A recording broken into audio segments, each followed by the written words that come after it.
The Fantastic Four have been around for over 50 years, but how crazy could their origins be? Well, let's dive into the comic book industry of the 1960s and find out a little bit more about Marvel's first family.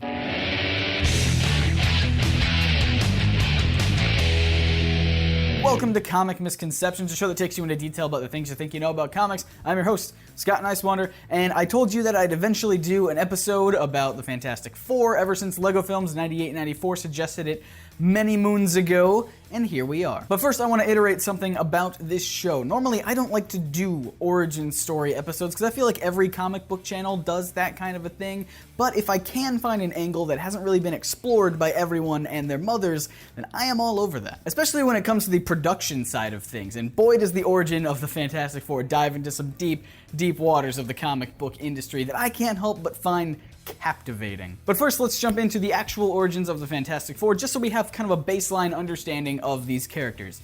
Here's a bumper that I made a long time ago that I never got to use until now. Neat.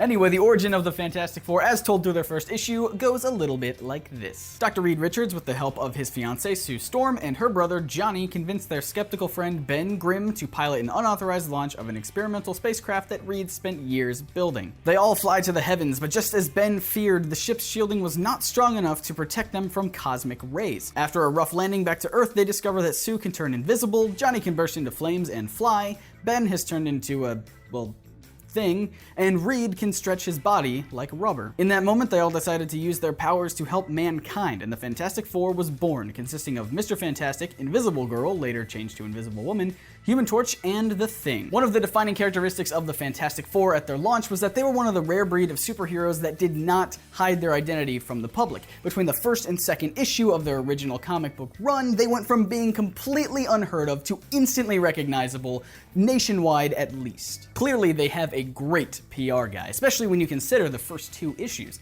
Take a look at these covers. Notice anything a little bit off about them? The Fantastic Four aren't wearing costumes, they're just dressed in normal clothing. This was very intentional, and it has a really cool kind of tricky reasoning behind it. But first we need to understand the state of the comic book industry at the time. In another video I did about the different ages of comic books, I talked about how superhero comics after World War II had basically just died out. Marvel scrapped all of their costumed fighters in favor of westerns and teen humor and monster and sci-fi, all that stuff that's just not superheroes. But in 1961, Martin Goodman, the then publisher of Marvel, saw how well DC was doing with their new line of superhero comics, especially their new team book called Justice League of America. He called up Stan Lee and asked him to create a team of superheroes that could rival the JL. As legend goes, Stan Lee was just about to quit comic books entirely at this point when his wife suggested that he give it one last go and write a story that he would actually like to read. So, in July of that same year, Stan Lee sat down to write the first draft of the Fantastic Four. This draft, which was reprinted in Fantastic Four number 358, shows the same team essentially, it's just their powers are a little bit different. For example, Human Torch could only flame on for exactly 5-minute intervals before having to take a rest for another 5 minutes before he can flame on again. And it didn't happen on command, but only when he got excited, which could make for some pretty dangerous scenarios. I can't get too excited. Mr. Fantastic experiences excruciating pain every time he stretches, which prevents him from using it more than for just a quick stunt. And probably worst of all, Invisible Girl was permanently invisible with no way to change back. In order to be seen, she'd have to wear a mask of her face over her actual face, and there's no way that that would be anything less than unsettling. The Thing, however, remains fundamentally the same, although the draft never really describes him as an orange rock monster. In fact, the only thing the draft says about his appearance is that he is, quote, sort of shapeless. I guess the interpretation was left up to Jack Kirby. Ultimately, changes were made and characters refined, but that doesn't really explain why they aren't wearing costumes on the first two covers. Trust me, we're getting there. Remember how I said that one of the main types of comic books Marvel produced at that time were monster books? Here's an example of a cover from one of those monster books from late 1961 when the Fantastic Four were about to make their debut. Now here's a cover from a Justice League of America issue around the same time. And here's that cover from Fantastic Four #1 again. As you can see, the cover was specifically designed to look like a monster book instead of a superhero comic. You have people in ordinary clothes surrounding a giant monster who has taken the real spotlight of the cover. But why would they do this? Why hide the fact that it's a superhero comic? Well, maybe they thought that their audience was much more used to monster books, so they wanted to tap into that familiarity and optimize sales in case the superhero genre was still toxic. It's more than likely, however, that Marvel was just trying to hide the Fantastic Four superhero status from DC, because at this point in time, without going into too much detail, Marvel comics were being distributed by a company called Independent News, which was owned by DC Comics. You heard me right. At this point in time, DC was distributing Marvel Comics. For fear that DC would shut down the Fantastic Four comic book, seeing it as a rival to their own superhero comics, Marvel could have chosen to disguise their covers as regular old monster books.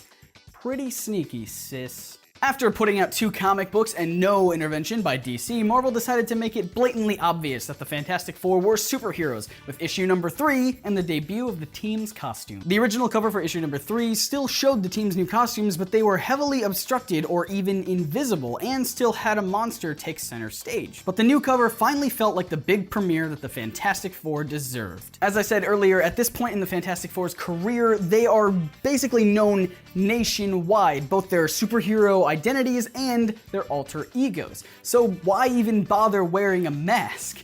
Well, obviously they didn't, but they almost did. Except Sue's mask of her own face. Let's just never talk about that again.